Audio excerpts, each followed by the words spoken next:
వివేకానందుల వారి సూక్తి చెప్పుకుందామండి.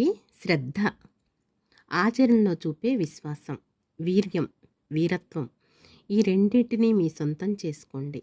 ఆత్మజ్ఞానాన్ని పొందండి. పరహితార్థమై మీ జీవితాలను సమర్పించండి. శ్రద్ధండి.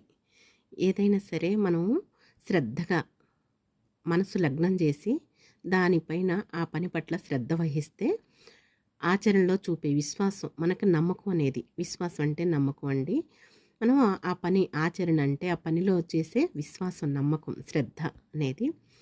అలాగే వీర్యం, వీరత్వం, మనం ధీటుగా, మనం నిజంగా నిజాయితీగా గనక ఉంటే అదే వీరత్వం అవుతుందండి. ఈ రెండిటిని, విశ్వాసం అనేది, వీరత్వం అనేది, ఈ రెండింటిని మన సొంతం గనక చేసుకుంటే ఆత్మజ్ఞానం పొందుతామండి.